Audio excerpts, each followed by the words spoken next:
warahmatullahi wabarakatuh. Nama saya Muhammad Naufal Sani Akil dari jurusan Biologi.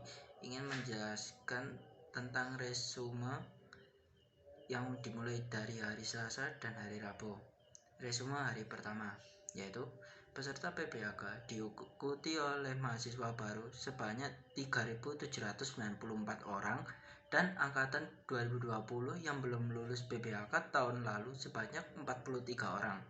Tahun ini, mahasiswa baru tersebut terbagi di 7 fakultas yang berbeda, yakni di Fakultas Ilmu Tarbiyah dan Keguruan sebanyak 963 mahasiswa, Fakultas Syariah sebanyak 596 mahasiswa, Fakultas Humaniora sebanyak 402 siswa, Fakultas Psikologi sebanyak 259, Fakultas Ekonomi sebanyak 579, Fakultas Saintek sebanyak 811 orang, dan Fakultas Kesehatan dan Ilmu Kedokteran sebanyak 180 orang.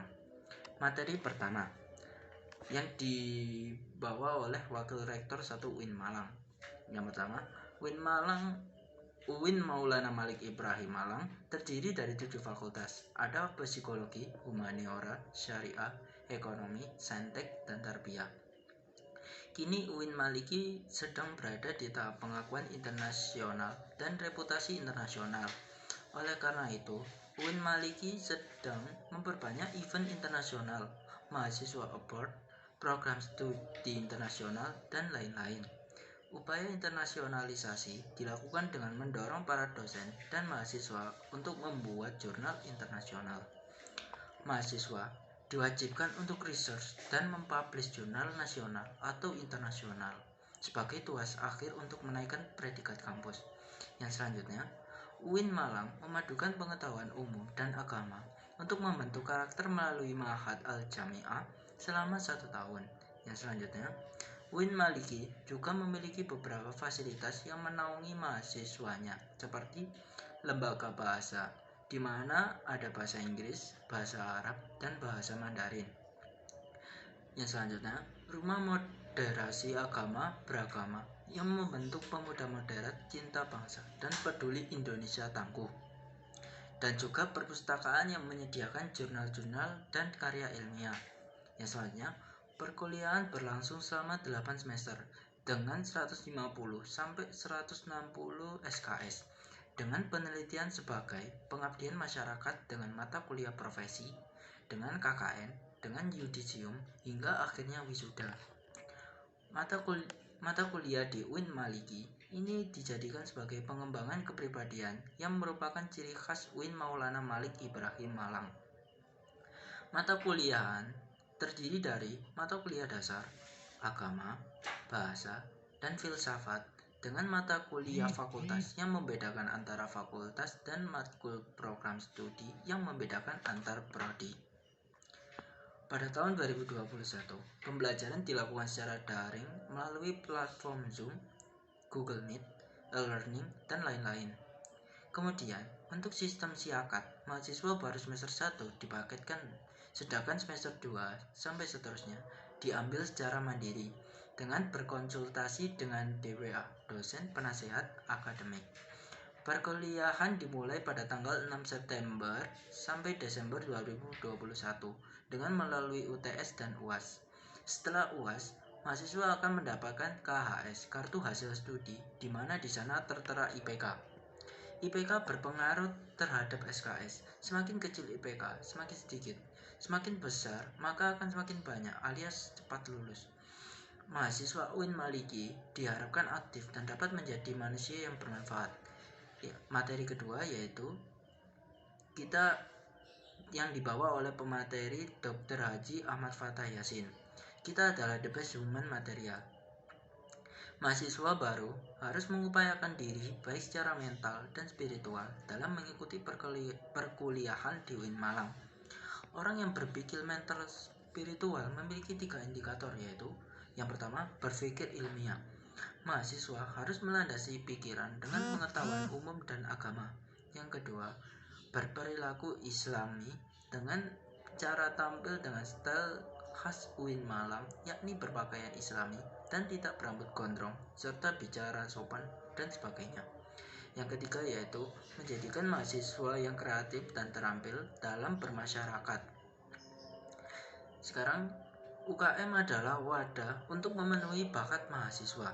Jika akan lulus, maka mahasiswa dituntut untuk mengumpulkan SKKM, Satuan Kredit Kegiatan Mahasiswa, yang akan dituangkan di SKPII, Surat Keterangan Pendamping Ijazah. Hal ini didapat dari kegiatan non-akademik dengan skor minimal 250 poin. Janganlah menjadi mahasiswa yang sekedar kuliah lalu pulang, namun jadilah mahasiswa yang juga aktif dalam berorganisasi. Kampus menyediakan beasiswa berupa prestasi akademik maupun prestasi non-akademik. Jika ingin menyampaikan aspirasi mahasiswa, bisa menyampaikan melalui SEMA atau DEMA atau HPMS atau HMJ. UIN Maliki juga memiliki akselerasi, jadi saat semester 7 diperbolehkan mengambil S2, namun dengan syarat dan seleksi yang cukup ketat. Yang resume hari kedua yaitu tentang DEMA, Dewan Eksekutif Mahasiswa. Ketuanya yaitu Farhan Adi Murosadi, jurusan farmasi. Wakilnya yaitu Ahmad Fawaid, jurusan psikologi. DEMA merupakan organisasi intrakampus atau OMIK yang merupakan lembaga eksekutif mahasiswa di level universitas. Fungsi DEMA yaitu sebagai pelaksana program organisasi kemahasiswaan.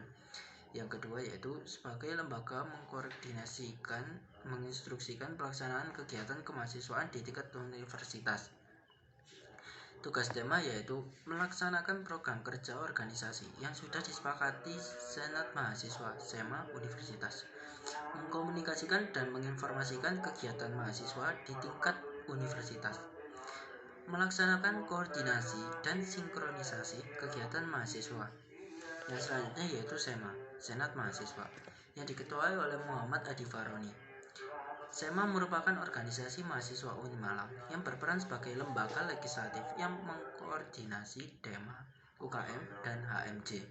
Fungsi SEMA yaitu advokasi, legislasi, pengawasan, penganggaran, membantu mahasiswa dalam segala masalah untuk disampaikan kepada pihak yang terkait.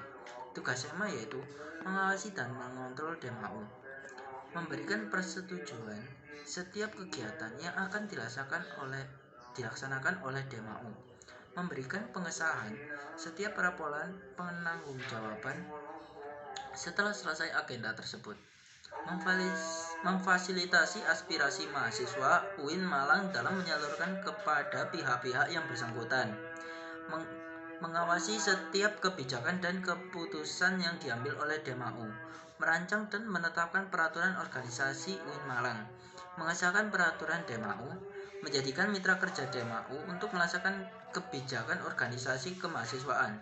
Wewenang SEMA yaitu membentuk undang-undang yang dibahas dengan presiden mahasiswa untuk persetujuan bersama. Yang kedua yaitu menampung dan mempertimbangkan segala aspirasi mahasiswa. Yang ketiga yaitu memberikan mandat untuk pelaksanaan Pawilwa. Yang selanjutnya yaitu mengawasi pelaksanaan hasil-hasil sidang SEMAU. Yang selanjutnya mengawasi pelaksanaan program kerja dan kebijaksanaan DEMAU. Yang selanjutnya turut andil dalam mengkaji permasalahan yang timbul di dalam negara dan di tingkat universitas. Yang selanjutnya menerima dan membahas usulan PO yang berkaitan dengan bidang tertentu, mengikut sertakan dalam pembahasan.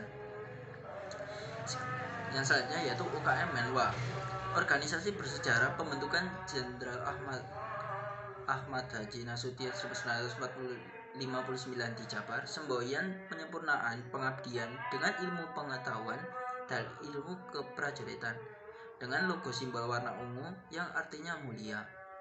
Fungsi resimen mahasiswa mewujudkan sikap bela negara di ranah mahasiswa, menciptakan kondusivitas kehidupan mahasiswa, dan lain-lain. UKM Pramuka itu contoh UKM. Program kerjanya yaitu perkemahan wirakarya, family gathering, dan musyawarah pandaga.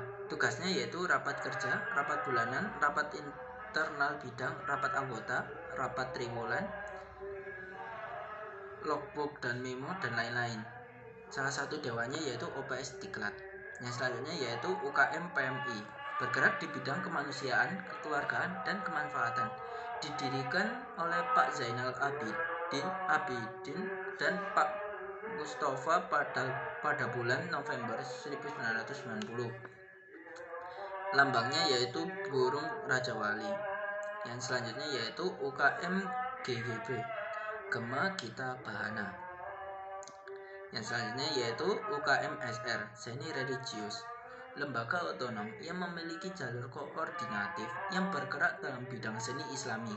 Tujuannya yaitu membentuk kader Islami yang beriman dan taat kepada Allah SWT dan memiliki jiwa pemimpin yang agamis, kritis, dinamis, kreatif, inovatif, serta menjunjung tinggi True Dharma perguruan tinggi. Yang selanjutnya yaitu UKM Teater. Yang selanjutnya UKM Mapala Tursina, organisasi pecinta alam. Kegiatan utama yaitu rekreasi, sosialisasi, olahraga, panjat tebing, dan ilmiah. UKM Junior, unit olahraga, wadah memfasilitasi mahasiswa dalam bidang olahraga, menaungi 7 cabang olahraga yaitu sepak bola, bola voli, bulu tangkis, tenis meja, bola basket, sepak takraw, dan catur. Kegiatannya yaitu latihan rutin, sparring partner, organisasi, dan kepanitiaan. UKM Kopma Padang Bulan dibentuk 9 Maret tahun 2000 oleh Bapak Dr. Andes Haji Irfan. Stafnya yaitu usaha, public relation, personalitas. Big eventnya yaitu Kopmafir, Dikmen Regional Jatim, Diksar. Yang selanjutnya yaitu UKM Komus, Komunitas Musik Studio 3. 6 departemen: event organizer, departemen studio, musik manajemen, departemen multimedia, departemen public relation, departemen social development. Spesifikasi yaitu player, vokal, gitar, bass, drum, keyboard, dan lain-lain. Dan non-player, event organizer, sound engineering, MC, multimedia, home recording. UKM Taekwondo merupakan awal dari rating Universitas Brawijaya, didirikan pada tanggal 11 April 1995. Tatap muka seminggu 5 kali, yaitu pada malam Rabu, malam Kamis, malam Jumat, malam Sabtu, dan Sabtu pagi. Agenda rutinnya yaitu try-in, gashuku, dan diklat. Yang selanjutnya yaitu UKM Jepret Club, klub fotografi yang tidak fokus hanya pada satu bidang, namun mempelajari di bidang videografi. Anggotanya yaitu UKM Semalang Raya. Motonya, aku ada untuk mengabadikanmu bersama kuliah dunia nyata. Kegiatannya yaitu diklat, pameran, hunting besar. UKM Simfoni, platformnya yaitu Simfonism. Program harian Simfoni Morning Show, Free Time, Fresh and Relax, Hai Indonesia, Mizan Muslim Zaman Now, Halo Kampus, Freeline. Program unggulan yaitu yang off air Symphony Indie Award Station. Yang on air yaitu daily program dan weekly program. UKM LKP2M, Lembaga Kajian Penelitian dan Pengembangan Mahasiswa, berdiri pada tanggal 11 Juli 1999. Biro-biro LKP2M, kajian, melatih nalar melalui kajian, penelitian, melatih memiliki kemampuan menulis naskah, riset, dan lain-lain. Yang terakhir yaitu keorganisasian. Yang selanjutnya yaitu UKM UAPM Inovasi, unit kegiatan mahasiswa yang bergerak di bidang jurnalis, didirikan pada tanggal 21 Maret 1986 di Malang, Jawa Timur. Visinya yaitu memihak kesadaran nurani. Filosofi teks UAPM melambangkan independensi. Agenda rutinnya yaitu diklat tingkat dasar, upgrading skills, jurnalis camp, sekolah filsafat, rapat akhir tahun, dan diskusi rutin. Yang selanjutnya yaitu saya akan membahas tentang kebangkitan bangsa menuju Indonesia tangguh. Pembicara yaitu Muhammad Hasanuddin Wahid. Dosen tidur tidak dibayar, kalau anggota DPR tidur dibayar. Kita sebagai rakyat ingin punya mobil, ya sudahlah, diwakili saja sama wakil rakyat. Mau jalan-jalan keluar negeri cukup diwakili saja sama wakil rakyat. Nah, itu bahayanya wakil rakyat. Mereka harusnya sadar bahwa mereka jongosnya rakyat, harus melayani rakyat. Saya bisa sampai sini ya karena UIN Malang. Saya diajari banyak oleh UIN Malang. Dulu saya sempat dipilih menjadi HMC dan juga presiden BEM. Semua gemblengan ini berasal dari UIN Malang. UIN Malang yang menjadikan saya seperti ini. Saya tidak pernah malu bilang alumni UIN Malang agar stereotip lulusan UIN ini tidak hanya menjadi ustadz. Lulusan UIN Malang ini juga bisa menjadi anggota DPR. Alumni UIN Malang juga bisa berkiprah di mana saja.